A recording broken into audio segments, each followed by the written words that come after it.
Untuk para santri semuanya yang saya banggakan, tamu-tamu kita semuanya yang datang pada malam hari ini, selamat datang. Kemarin juga sudah selamat datang, ini tentu ta'aruf, selamat datang lagi kepada mahasiswa-mahasiswi baru kita. Ada 337 yang tercatat mahasiswa-mahasiswi kita. Ini saya kenalkan kepada Kiai Taj Yassin, kepada terutama pada Gus Bahauddin. Tahun ini kita menerima 337 dari berbagai daerah, putra dan putri IGT dan BGMI. Menurut catatan kami, mereka ini Bapak Taj Yassin dan Gus Baha berasal dari 22 provinsi. Saya tidak tahu 22 provinsi itu di mana saja ya. Tapi mungkin dari ujung barat sampai ujung timur. Ada sekian, nggak tahu berapa ratus atau berapa kabupaten tersebar di berbagai daerah. Ada 180 alma mater yang sekolah di sini. Berarti ya luar biasa, ada 180 alma mater. Berarti penyebarannya juga luar biasa. Karena itu terima kasih, kami sangat bangga dengan santri baru ini. Kita juga punya kepengurusan yang baru, pengurus putra, pengurus putri biasanya nanti di tengah-tengah ada peralihan kepemimpinan. Sekarang pengurus putra baru dipimpin oleh Mahfud, sahabat kita Pak Mahfud Sulki dari mana? Dari Ngawi, Ponorogo, ya dari Ponorogo. Kita juga, mohon maaf ini agak bertele-tele ya, punya direktur pengelolaan sampah baru, Pak Aziz Bakhtiar, mantan ketua BEM kita ya. Sekarang jadi Direktur Pengelolaan Sampah Al-Anwar 3. Biasa. Hari ini saya tadi kontrol sebentar di RSUD. Di tengah jalan ada telepon dari Jakarta. Kita dapat sumbangan untuk operasional pesantren dan operasional pendidikan 40 juta ya. Alhamdulillah. Terima kasih sekali. Saya tidak menyangka enak-enak naik mobil, ada telepon, dapat bantuan 40 juta. Saya sudah berpikir sama Bu Nadia, wah ini kayaknya untuk mengelola sampah tepat ini. Tapi ternyata itu kayaknya tidak boleh untuk mengelola sampah itu.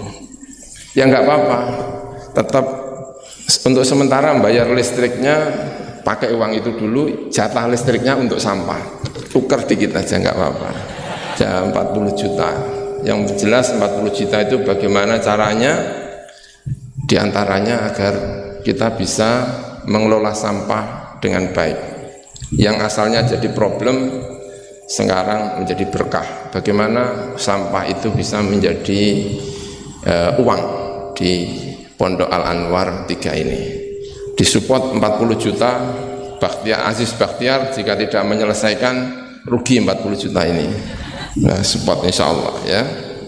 Kita juga punya direktur Kepontren Pak Habibus Salam. Jadi kita punya semangat ini ya.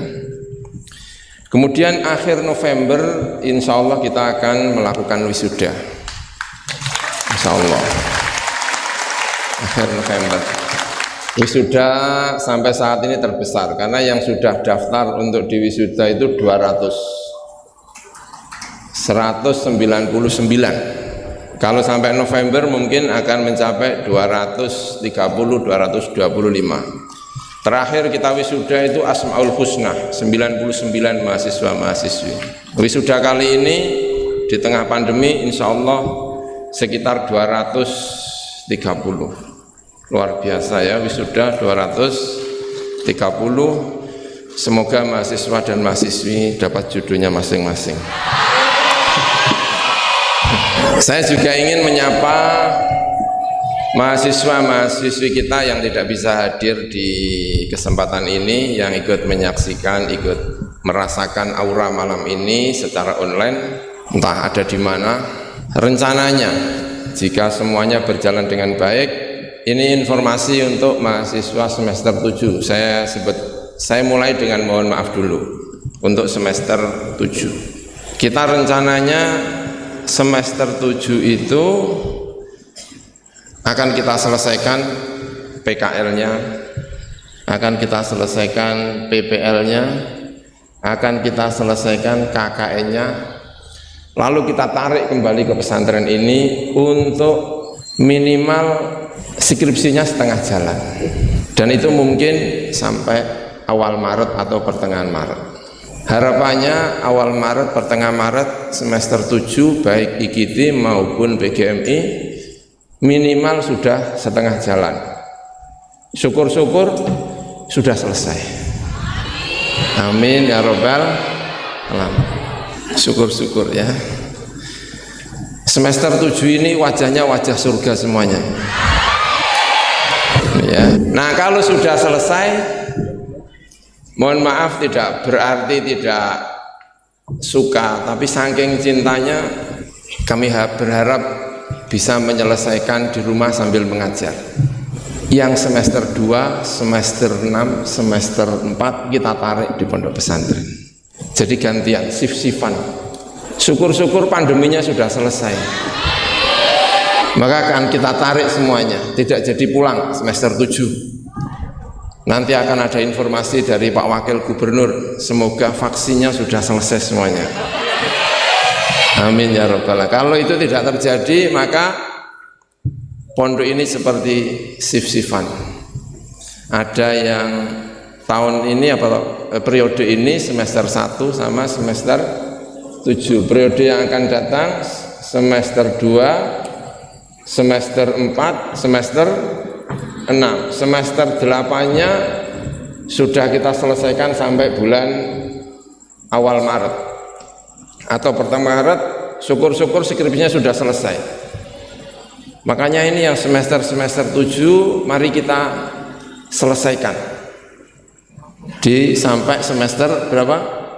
Sampai bulan Maret. Nanti akan dibimbing oleh Kaprodi Pak Wadud sama Pak Hirman Hunaifi. Dibimbing oleh tim, selesai kita akan segera mengadakan wisuda kembali. Amin ya robbal alamin. Ya, baik, itu kira-kira rencananya. Kalau tidak ada aral, tidak ada halangan apa-apa, tapi kita tetap berharap semoga saja semuanya bisa kita tarik kembali. Apalagi kalau gubernurnya mengizinkan, wakil gubernurnya. Syukur-syukur periode yang akan datang tidak lagi wakil gubernur, tapi gubernur Jawa Tengah. Amin ya robbal alamin.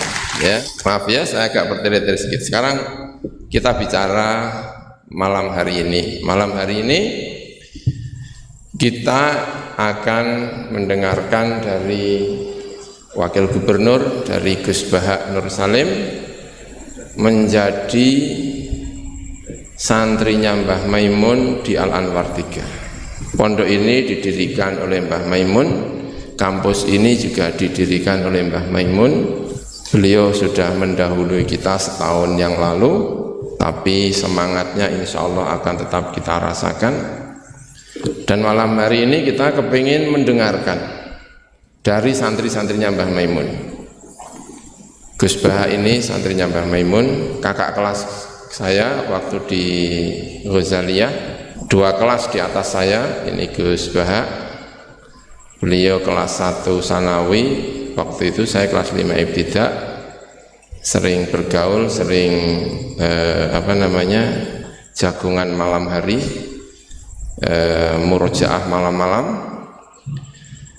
Ketika mendirikan kampus ini, salah satu yang sering saya ajak untuk bicara, untuk rembukan adalah Gus Bahak ini. Nanti akan kita dengarkan pengalaman-pengalamannya bersama Mbah Maimun. Kemudian Gus Yasin, Taj Yasin. Beliau putra Kiai Haji Maimun, sekarang menjadi wakil gubernur, sebelumnya anggota DPR Jawa Tengah. Tentu beliau juga punya pengalaman-pengalamannya tentang Mbah Maimun. Nanti insya Allah akan bergabung Gus Idrot, ini santri-santrinya Mbah Maimun. Di sini juga banyak santri-santrinya Mbah Maimun, muhibbinya Mbah Maimun. Kemudian yang akan memimpin ini juga santrinya Mbah Maimun, Kiai Haji Muhammad Aminoto Setio Garwo, namanya Gus Amin, tapi selalu bilangnya Aminoto, dan biasanya di belakangnya ada tulisannya Setio Garwo. Mbah Aminoto ini santrinya Mbah Maimun yang agak bedik-bedik gimana gitu ya. Dulu itu pernah waktu santri-santri tidur, Masya Allah di musola itu Mbah Amin itu Masya Allah memasukkan wedus di dalam musola. Semoga diampuni dosanya ya, amin ya robbal.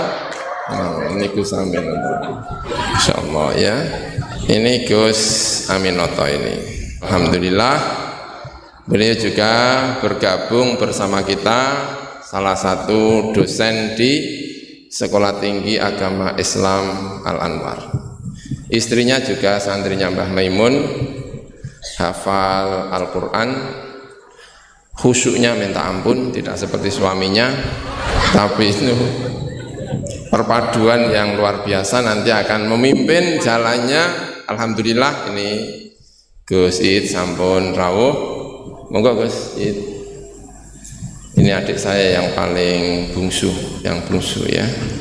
Saya nomor 5, Gus Yasin nomor 9, Iid nomor 10 ya. Saya nomor 5, 9, lalu nomor 10. Kami 10. Baik. Saya kira itu yang bisa saya sampaikan. Sekali lagi saya ingin mengucapkan terima kasih yang sebesar-besarnya atas kerawuan semuanya, kerawuan para tamu semuanya.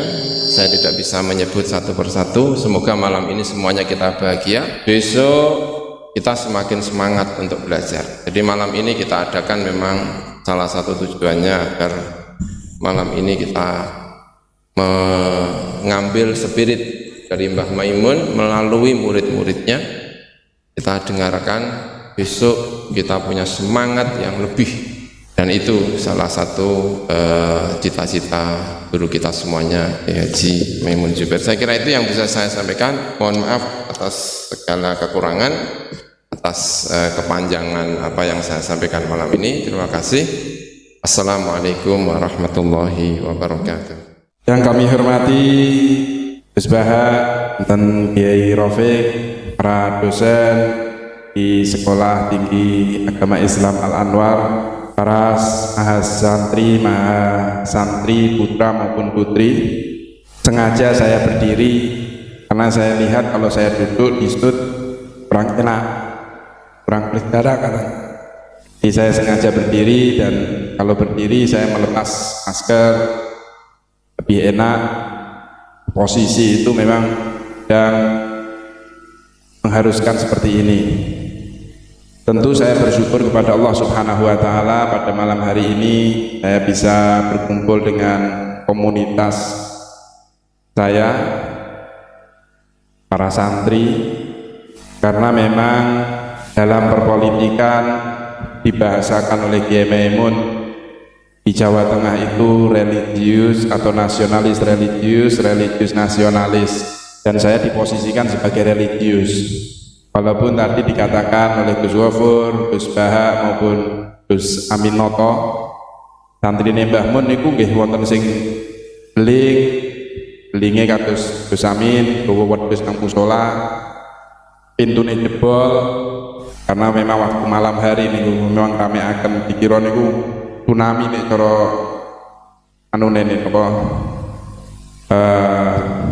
musibahipun, sing munggah sing dhuwur mudhun, sing dhuwur munggah sambil diteriaki ulo. Begitu juga putra Mbah Mun nggih macam-macam, wonten sing kusuk wau kados Gus Iid, wonten sing kados Gus Ghafur, sing bedik kados kula nggih wonten. Sehingga memang diposisikan sebagai ulil amri kira-kira ngoten niku. Dan kula seneng dengan ulil amri kula niki disupport betul kali Kiai Maimun, diterusno kali Gus Baha. Di beberapa kali pertemuan Gus Baha selalu bercerita tentang para nabi, para ulama yang didedikasikan untuk memimpin sebuah negara. Dan kalau kita bicara tentang Kiai Maimun, kalau di dalam bahasa Al-Quran itu disebutkan inna Ibrahim kana ummah, bahwa umat itu bisa disematkan pada satu orang, kepada Nabi Ibrahim. Kalau biasa kita berbicara tentang umat banyak jamak, tetapi di sini hanya disematkan kepada Nabi Ibrahim. Karena apa? Beliau hidup di antara orang-orang yang tidak beriman kepada Allah Subhanahu wa taala. Mulai sejak lahir sampai beliau diambil oleh Allah Subhanahu wa taala sehingga benar-benar menjadi imam dan mewakili sebagai umat.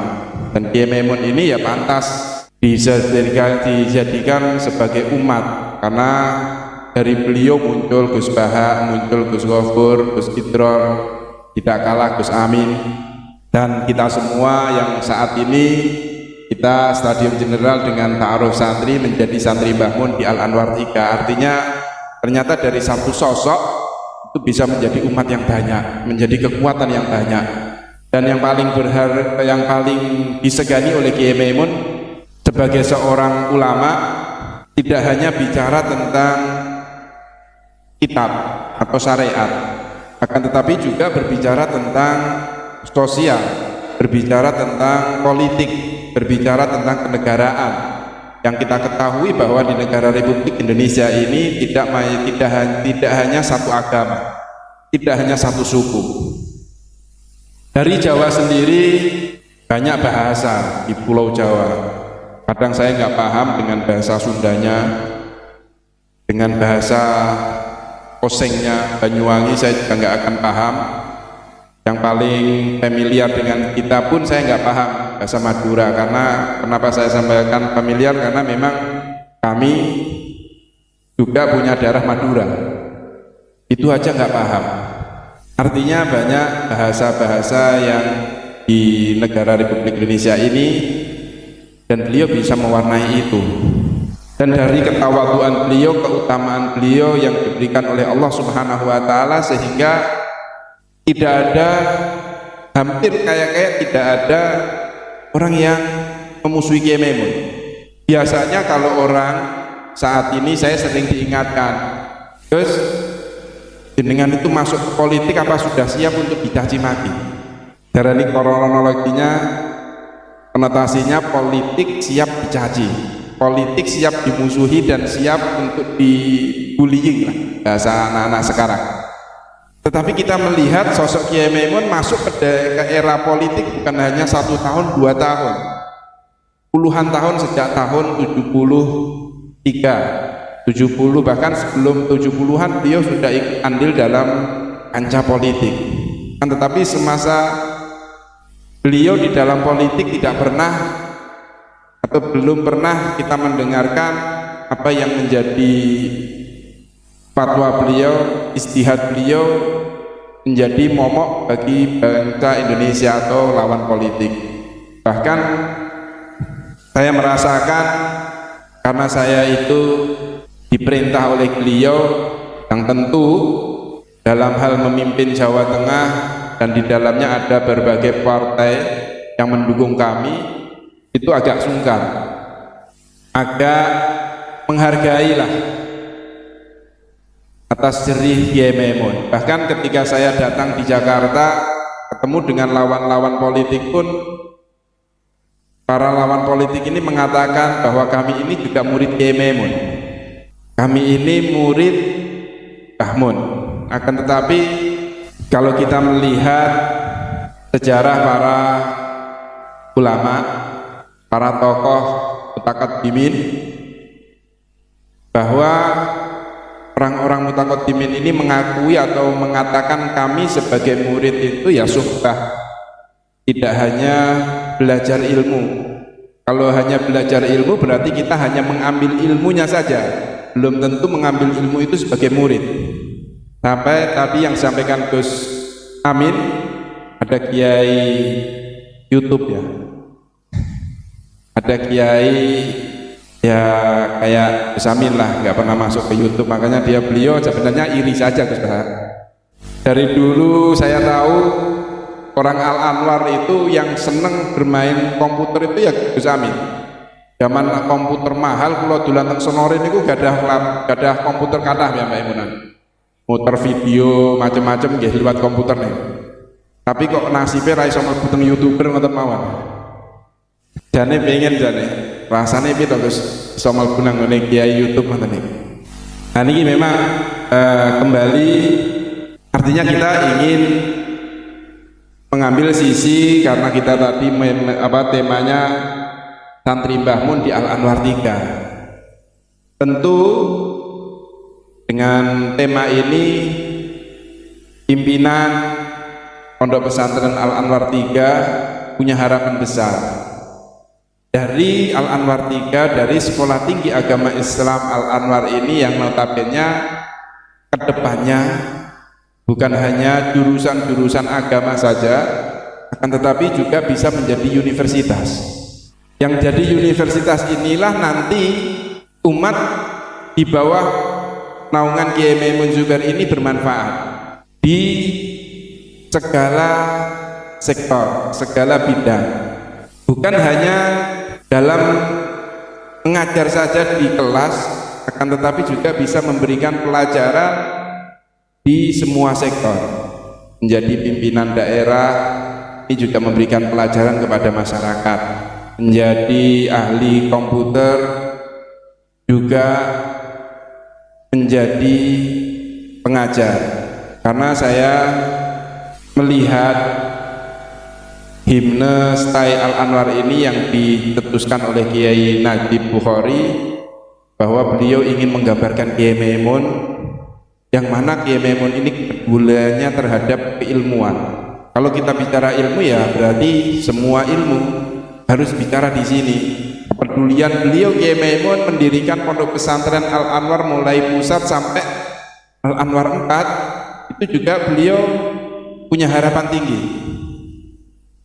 dengan literasi keilmuan yang dibutuhkan oleh masyarakat. Nah, dari sinilah saya ingin berbicara tentang Kiai Maimun dari sisi negarawan. Disampaikan bahwa Kiai Maimun berpolitik, banyak orang mengatakan ya Kiai Maimun berpolitik, tapi kan tidak memegang pucuk kepemimpinan di daerah. Artinya beliau berpolitik dari real agama. Akan tetapi hal itu ditepis oleh Kiai Maimun dengan adanya putra-putra beliau, santri-santri beliau yang memimpin daerah. Beliau memang tidak menjadi pimpinan daerah, akan tetapi beliau mendedikasikan putra-putra beliau dan santri-santri beliau, ada yang jadi eksekutif, ada yang jadi legislatif. Dari sini beliau berharap ingin menyampaikan bahwa di dalam syariat atau di dalam agama Islam atau di dalam tauhid Islam itu ya keseluruhan, kafah. Ada bicara tentang kenegarawan, ada tentang ekonomi, ada bicara tentang pendidikan. Seperti kita ketahui, ketika beliau menjadi Rasul, orang banyak mengatakan ini loh Nabi hanya bicara tentang agama. Akan tetapi pada pertengahan beliau menjadi Rasul, beliau mendirikan sebuah negara, mendirikan sebuah daulah yang mana negaranya berada di kota Madinah, dan diteruskan akhirnya Sultanuhu Fisham, kerajaannya ada di negara Suriah yang saat ini, yang artinya orang-orang banyak yang kecewa, ternyata kok Nabi Muhammad yang diagung-agungkan hanya bicara agama, bicara tentang syariat, ternyata juga akhirnya mendirikan sebuah negara. Dan hebatnya negara yang didirikan oleh Nabi Muhammad SAW, di Piagam Madinah beliau menyematkan beberapa agama yang dimasukkan dalam aturan negaranya. Ada Yahudi, ada Nasrani, ada Islam.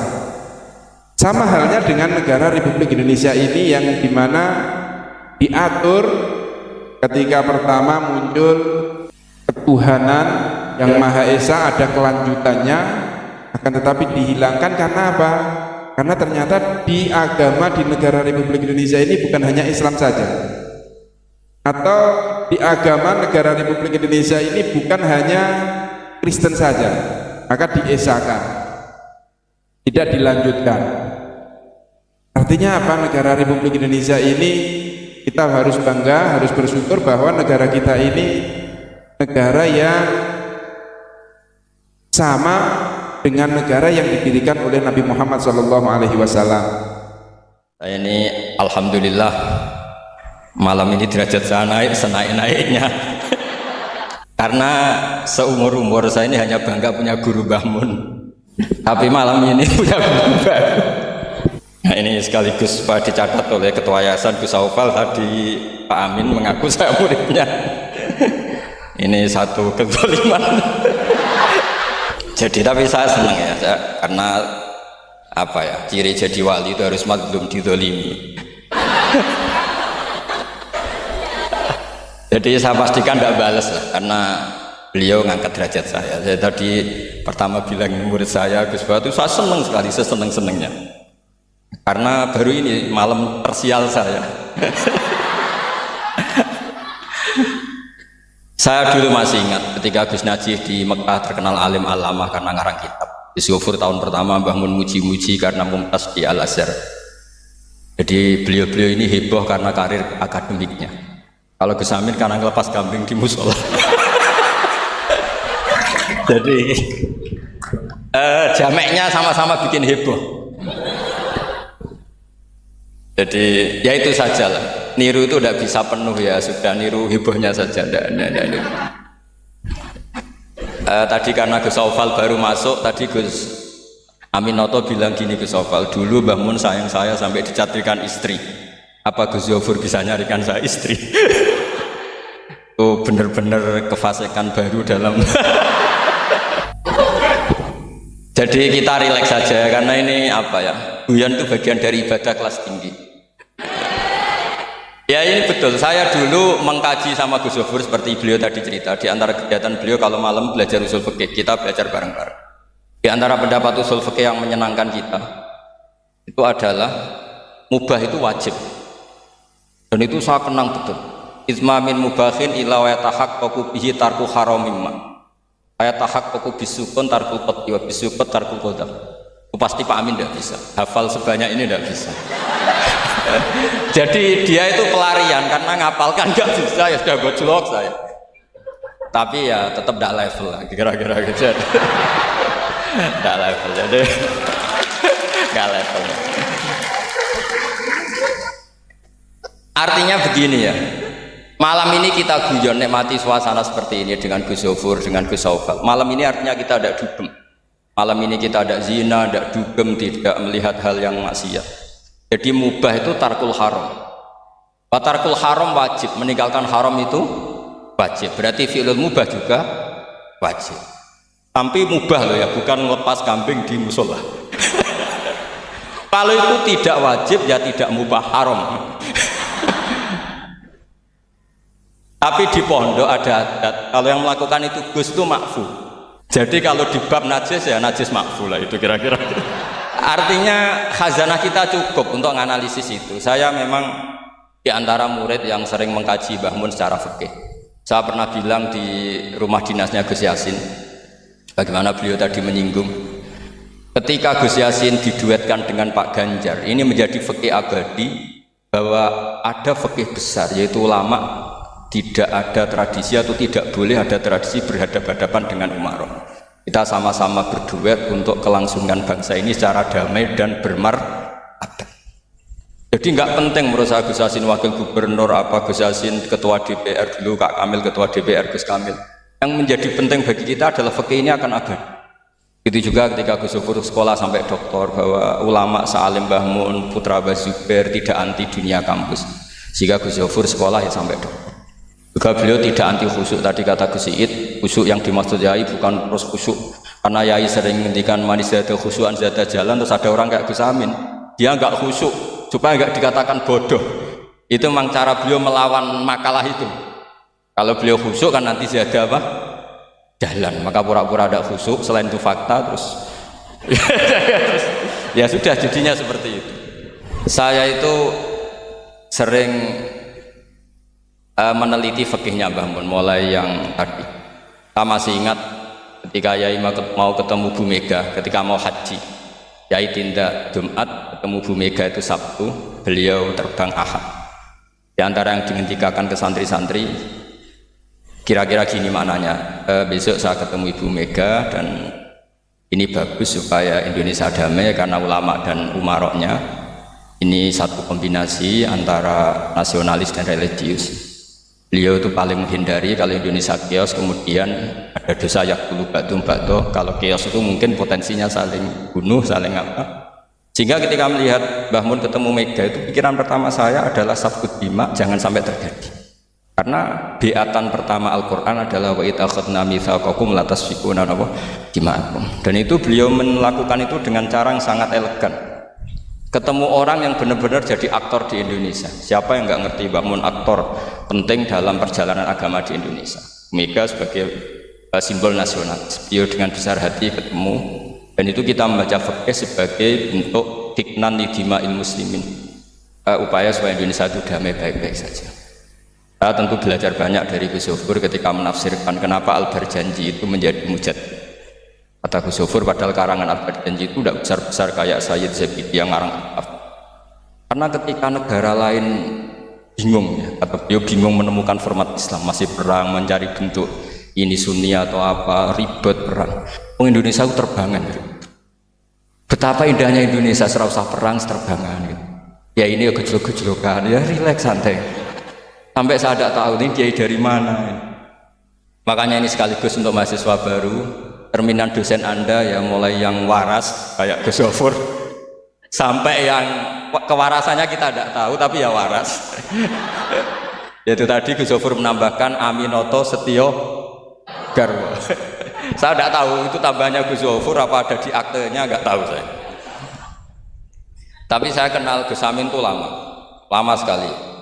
Jadi saya tidak perlu cerita kalau beliau pernah ngaji saya karena nanti kasihan. Saya tidak perlu cerita itu karena saksinya lebih banyak beliau ngaji saya ketimbang saya ngaji beliau. Tapi itu cara beliau punya harga diri, ya monggo itu kalau saya terima dengan lapang dada. Jadi beliau orang kedua setelah Mbah Nawawi yang ngaku saya sebagai muridnya. Tapi saya mau cerita yang agak serius, ini 5 menit tentang fikihnya Mbah Mun. Tadi Gus Said bilang termasuk yang tahu banyak tentang karangan Mbah Mun termasuk tentu saya, selain santri-santri yang saya pernah ditanya Mbah Mun ketika film Masjidin Nabawi, ditanya, "Nah, apa kowe Mbak Gofur kok ngotot aku seneng nulis?" Saya bilang, nanti biar cucu-cucu jenengan masih melihat naskah-naskah jenengan. Iya kata beliau. Saya masih ingat dawuh Imam Syafi'i, "Al-Laits afqahu min Malik illa annahu daya'ahu ashab." Sebetulnya Imam Les itu lebih ahli fikih ketimbang Imam Malik. Padahal Imam Syafi'i itu muridnya Imam Malik, tapi fil fikih muji Imam Les. Al-Laits afqahu min Malik illa annahu daya'ahu ashab. Tapi sayangnya Imam Les ini murid-muridnya nggak ada yang benar. Karena tulisan-tulisan Imam Les ini tidak ditadwin, tidak dimudawwan. Maka kita tidak ingin Mbah Mun yang kita idolakan, kita gurukan, kemudian bukunya tidak mudawwan. Sehingga saya, utamanya tentu putra-putra beliau, mulai dari Gus Subab, Gus Najih semuanya, termasuk Gus Zufur, itu sangat menginginkan beliau itu memang mentadwin itu. Saya beri contoh misalnya begini, kepandaian Imam Les dibanding Imam Malik. Imam Malik ketika ditanya apa saja, sok ahli Madinah, juga kailu ahli Madinah, semuanya bilang ahli Madinah. Alasannya beliau Madinah adalah muhajirul Rasulillah, tempat hijrahnya Rasulullah SAW. Dan itu nggak ada yang memungkiri. Tapi ketika Imam Les mulai mengirimi surat ke Imam Malik, itu ditulis Sayyid Muhammad di Syariatul Wal Khalidah, itu beliau, oke, Anda orang alim, saya ngakui Anda alim gini-gini, tapi Anda ada yang lupa bahwa ashabu Rasulillah tafarraqu bil buldan. Ashabnya Nabi ini kemana-mana. Di Irak, di situ ada Sayyidina Ali, hidup di Najaf, diikuti oleh Abdul bin Mas'ud. Di Mesir ada Abdul bin Amr bin As, ada Amr bin As malah. Di Mekah ada ini. Dan semua mereka ini menciptakan satu kultur, dan kultur itu tidak sejengkal pun beda dengan yang ditanamkan Rasulullah Shallallahu Alaihi Wasallam. Maka tidak bisa dikatakan kalau kultur itu harus kulturnya orang Medina.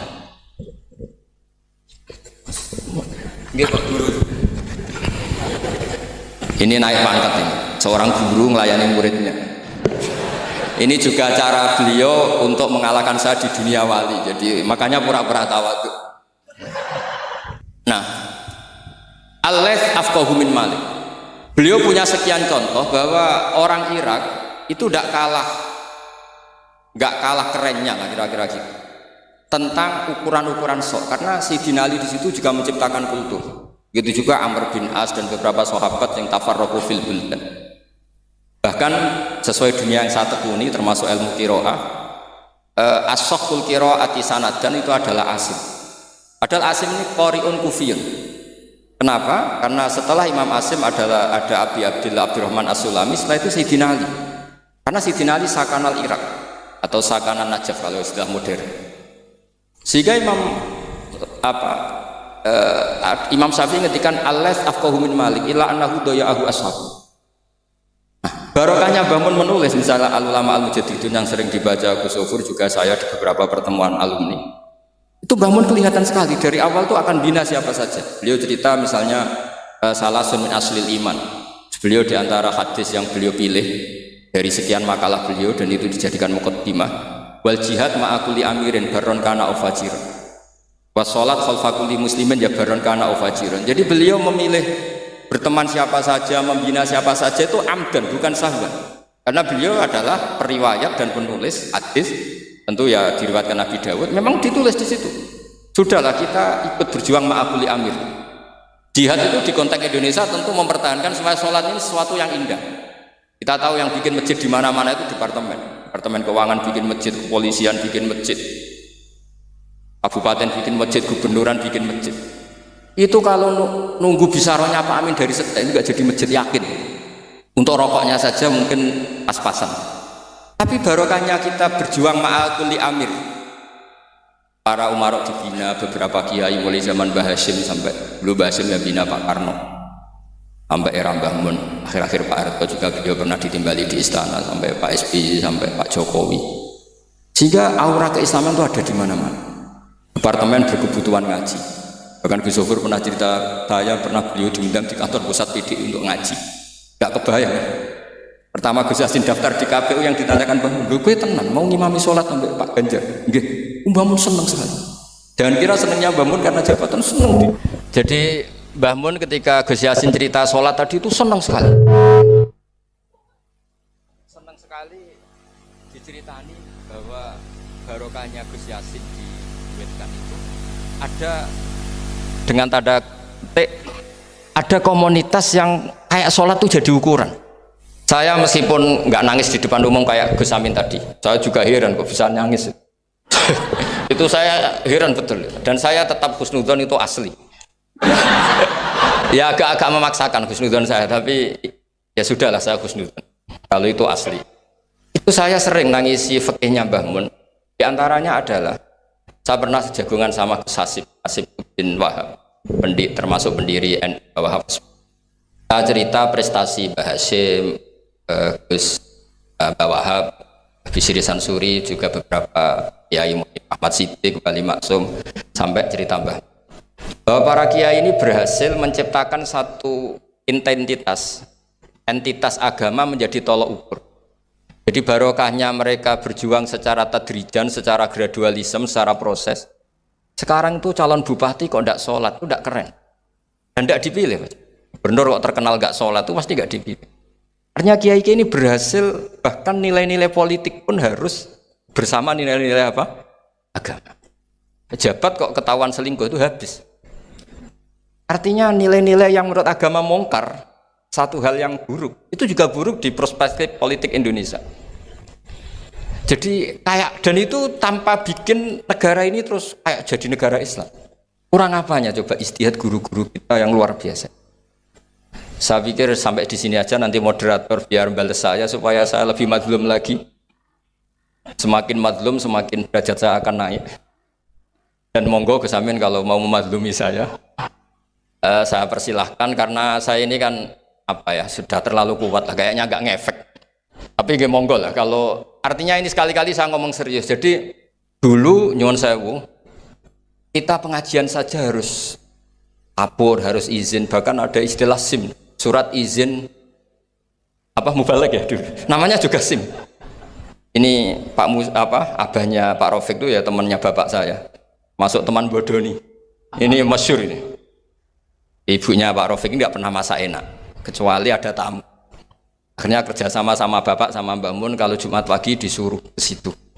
Terus Mbah Musa ini abahnya ini, Bu, engko apa ono Kiai Nur Salim ono Mbah Mun masak iya, terus masak enak, terus bapaknya ikut makan enak itu. jadi Kiai dulu itu seni, sampai kepen mangan enak itu harus bodoni istri. Dan itu semoga bodoni yang wajib. Karena seneng itu wajib akhirnya. Makanya saya dengan Pak Rafiq ini ya mulai dulu ya kayak saudara, karena dulu Mbah Mun, bapak, Mbah Musa itu ya teman, termasuk kalau harus bodoni istri ya bodoni. Akhirnya ya tiap Jumat itu main ke situ. Karena itu dengan cara itu makanya enak, kalau enggak ya tempe terus. Nah itu bisa ditiru. Jadi ya bagus lah itu kalau itu. Solutif itu kata kesit. Monggo niki moderator malih Gus Amin. Assalamualaikum warahmatullahi wabarakatuh. Terima kasih tadi pertanyaannya. Jadi yang untuk saya, bagaimana Mbah Mun dalam mencintai ilmu ya? Bagaimana bisa eksis mencintai ilmu? Seperti yang saya utarakan, ini kan karena kajian mempelajari biografi beliau. Jadi bagaimana beliau bisa mencintai ilmu dan terus-menerus mencintai ilmu. Dengan ilmu terus bertambah. Ya saya kira yang saya pahami dari kehidupan beliau ini disenangkan ilmu oleh sosok Kiai Haji Zubair. Jadi dalam dunia akademisi, untuk mencari sebuah biografi itu harus mempelajari situasi dan kondisi zamannya, karena itu yang akan mencetak sosok seseorang tersebut. Di sini kalau saya melihat dari beliau sendiri, satu, kecintaan pertama ditumbuhkan oleh sosok Kiai Zubair Dahlan, yang mana Kiai Zubair Dahlan memang suka ilmu, menelurkan seperti Kiai Ahmad Sahal, seperti dan banyak orang lah. Termasuk, jadi yang saya sayangkan itu di Indonesia ini orang posonan, orang puasa, ngaji poso itu tidak, seakan-akan tidak murid, tidak dianggap murid. Padahal semestinya ana abduman alamani walau harfan wahida, kata Imam Ali. Dan masyayikh saya, orang yang mendengarkan ceramah saja itu sudah dibilang saya mengaku saya murid. Masyayikh saya hada syekhu, hada syekhi, hada syekhi, hada syekhi. Kalau saya melihat para masyayikh yang saya lihat, beliau tidak pernah mengaji kecuali ya ngaji sekali, dua kali hadir majlisnya atau ceramah-ceramahnya sudah dibilang hada syekh, sudah bilang hada syekh. Jadi alhasil kembali pada satu, Mbah Mun itu bisa cinta Mbah Zubair ya tadi ya, Mbah Zubair banyak ternyata muridnya Mbah Zubair itu yang lewat posonan, termasuk Kiai Mahrus Lirboyo, Gus Dur, Kiai putra-putra Jombang dan lain-lain. Itu sudah mengalir dalam hadis tuba liman ro'ani au man ro'an. Karena termasuk kata guru saya, Said Ahmad bin Muhammad Al-Maliki hafidhahullah, orang itu tidak mungkin baik kecuali pasti melihat yang baik. Orang itu tidak bisa lewat kitab, lewat membaca, lalu menjadi seorang yang hebat tanpa melihat sosok yang memang hebat. Makanya saya sini ingin menyampaikan, kalau kepingin lihat Mbah Mun, lihat muridnya. Ada yang serius, alim, ada kayak Gus Baha alim, ada yang lucu, Gus Amin juga alim, ya kan? Jadi orang itu kepingin melihat orangnya bagaimana, lihat muridnya bagaimana, dengan berbagai macam pinter-pinter. Itu berarti Mbah Mun dari berbagai macam ada di Mbah Mun. Alhasil cuma pertama bibit keilmiahan itu dari Mbah Zubair yang saya tadi ucapkan 5 waktu mengaji, muridnya beliau Mbah Sahal, dan beliau Gus Baha juga banyak muta'athir dari Mbah Zubair, ngambil dari sisi-sisi kefikihan, dari silsilahnya. Jadi Gus Baha ini dari fikih karena beliau ambil dari Mbah Mun dari Mbah Zubair, dari fikih-fikih beliau silsilahnya apa bisa muncul seperti salah satu Gus Baha ini, mengambil dari cahaya yang itu. Jadi dari satu itu diteruskan beliau dengan tadi itu yang banyak tidak terungkap di sosok Mbah Mun, yaitu belajar 1 kali, 2 kali. Bahkan saya pernah mendengar, saya itu pernah mondok di Tebu Ireng hanya 3 hari. Berarti mempunyai wawasan bagaimana Tebu Ireng, bagaimana beliau cerita tentang ini. Dan itu akhirnya memupuk beliau menjadi sosok yang universal, mengambil dari masyayikh-masyayikh di Indonesia, menjadikan jadi satu jadi banyak.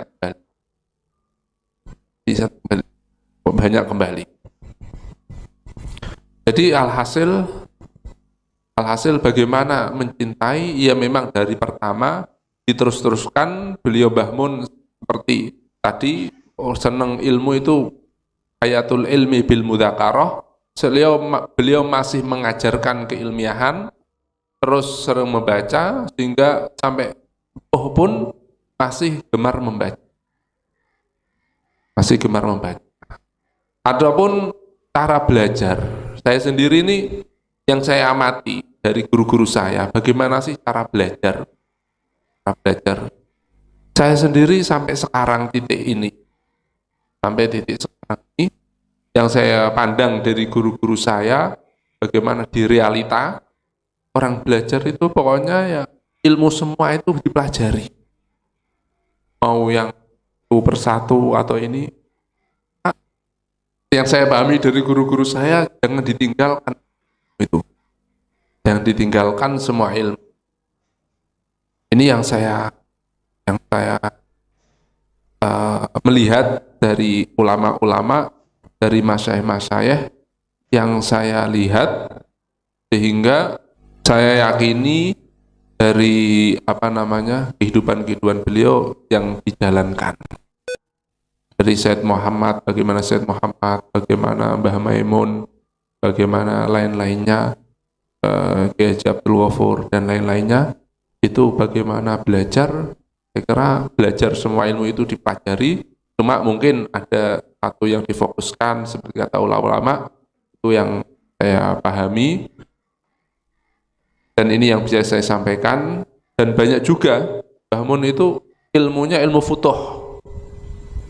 Ilmu futuh beliau itu lebih banyak, atau banyak juga gitu, bilang luas juga, sehingga Mbah Mun itu ilmunya bagaimana, ya banyak yang ilmu futuh, seperti biasa dalam dunia ilmiah itu membuka ilmu baru, biasa, dan itu difutuh oleh Allah Subhanahu wa Ta'ala, banyak diberikan pada Mbah Maimun, ya. Jadi mengalir, dipelajari semua, walaupun nanti ada satu kejuruan yang dipelajari, dan kesolehan, ketakwaan, kebutuhan dari Allah Subhanahu wa Ta'ala, itu yang kita harapkan dan diberikan kemanfaatan. Ini yang bisa saya sampaikan. Assalamualaikum warahmatullahi wabarakatuh. bagaimana kira-kira personifikasi santri yang dicintai oleh Romo Yai Maimun. Dumateng panjenenganipun tumangga. Monggo Gus. Monggo teng mriki. Seperti yang diterangkan semua narasumber mulai Gus Yasin, namun mencintai semua santri. Saya ingat betul kalau doa ditambahi dan semua santri. Jadi saya yakin semua santri beliau. Ini tentu sesuai sabda Rasulullah Shallallahu Alaihi Wasallam, syafaati li ahlil kabair min umat. Saking baiknya Nabi, umat yang paling beling pun itu masih dapat jatah apa? Syafaat. Tapi kalau tanya yang dicintai fil ilmi, mungkin saya bisa jawab. Karena kalau secara mutlak nanti diskriminasi. Mencintai yang alim saja, yang khusyuk saja, nanti kasihan yang lain. Dan saya tidak akan salah tafsir dalam hal itu, karena itu ma'ruf, beliau mencintai siapa saja sesuai yang dikatakan Gus Sofur dari mulai Gus Yasin. Saya punya pesan sama santri-santri di Al Anwar 3, tidak perlu kecil hati. Jadi saya masih ingat setiap acara di sini, saya alhamdulillah sering hadir, dan Yai juga pasti hadir. Beliau ngendikan di sini lama sekali, mulai proses mendirikannya sampai setiap acara tahunan, kadang 2-3 kali juga beliau rawuh. Tapi yang saya ingat dari beliau adalah begini, sering beliau ngendikan gini, ilmu itu harus tahqiq. Barokahnya tahqiq itu, kualitas ilmu itu menjadi pembeda. Misalnya begini ya, kita-kita yang terpelajar ketika mengatakan wa ala alihi wa sahbihi ajmain. Ajmain ini kalimatun fariqah atau lafdun fasil kalau dalam takrif itu. Bahwa kita ahli sunnah ciri khasnya apa? Menghormati semua sahabat. Sehingga ketika seorang Mbah Mun, seorang Gus Hofur, seorang Gus Yasin bilang ajmain, itu memaklumatkan ke semua yang mendengar bahwa ini pegangan kita, ini madhab kita, ini akidah kita, menghormati semua sahabat. Khilafama alaihi syiah, tentu itu beda syiah yang akramu sahabian wa ahanu sahabian akhar. Sehingga barokahnya kualitas itu kita tahu, mengatakan ajmain ini tidak main-main. Sehingga saya itu kalau muqaddimah khutbah tidak sepanjang Gus Amin tadi, saya yang mau yang umum saja. Wassalatu wassalamu terus wa ala alihi washabihi ajmain. Itu selain saya juga ada ahli hafalan khutbah banyak. Juga memang sengaja supaya ajmain ini jadi satu akidah. Bahwa prinsip ahli sunnah ciri khasnya apa? Menghormati semua sahabat. Sehingga ajmain ini. Nah mungkin orang-orang awam juga bilang ajmain. Enggak apa-apa meskipun mereka enggak paham. Tapi tetap itu jadi maklumat bahwa Islam Indonesia rata-rata ahli sunnah wal jamaah dicirikan dengan menghormati semua sahabat. Nah sudahlah, ini sudah malam. Ini monggo Gus Amin malih diterusaken.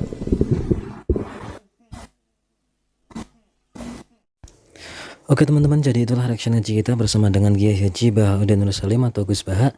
Yang mana Gus Baha ngaji kali ini itu ada bersama dengan para putra-putra dari Mbah Maimun Zubair, yaitu ada Gus Hofur Maimun, ada Gus Taj Yasin Maimun, ada Gus Idror Maimun.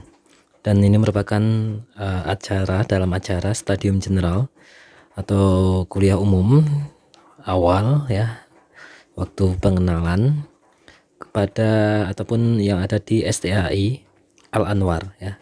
Jadi studi general dan juga ta'aruf antar mahasantri ataupun mahasiswa STAI Al Anwar 3, di mana rektornya adalah Dr.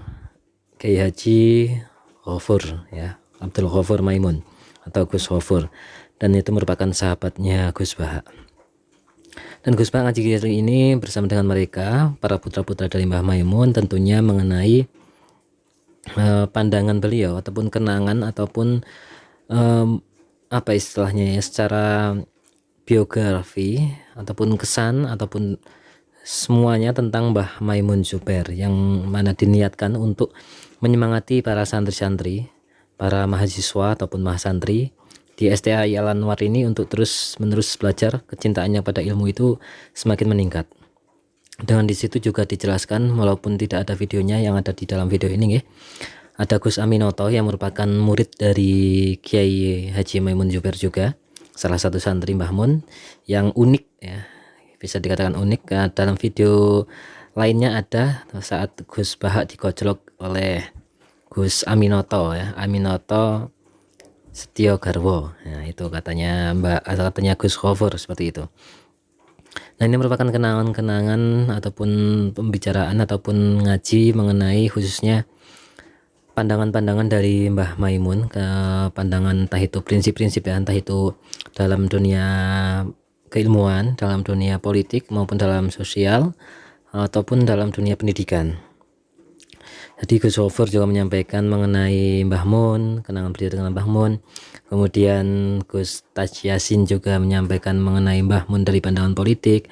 Kemudian ada Gus Baha yang juga menyampaikan dari segi fikih dan lain sebagainya. Gus Idror juga menyampaikan tentang kecintaan Mbah Maimun terhadap ilmu pengetahuan dan lain sebagainya. Tentunya apa yang disampaikan oleh beliau-beliau ini tentunya semuanya mengenai Mbah Maimun yang merupakan sosok Hadratus Syekh di waliullah di akhir zaman ini yang banyak menginspirasi ya, banyak menginspirasi, dan memang zuriyah beliau, murid-murid beliau banyak menjadi orang-orang yang alim alamah.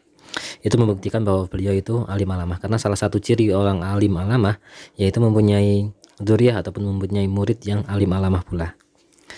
Oke, itu saja teman-teman yang bisa kita sampaikan ataupun kita pelajari dalam ngaji kita kali ini. Tentunya sudah banyak ya, sudah jelas apa yang disampaikan oleh beliau-beliau, dan semoga menjadi ilmu yang manfaat dunia akhirat untuk kita semua, menjadi suatu keberkahan bagi kita semua, dan semoga kita semua senantiasa cinta akan ilmu, istiqomah ngaji bersama dengan Gus Baha. Sekali lagi terima kasih teman-teman, mohon maaf banyak kesalahan, silahkan tuliskan di kolom komentar untuk masukannya. Sekali lagi terima kasih. Wassalamualaikum warahmatullahi wabarakatuh.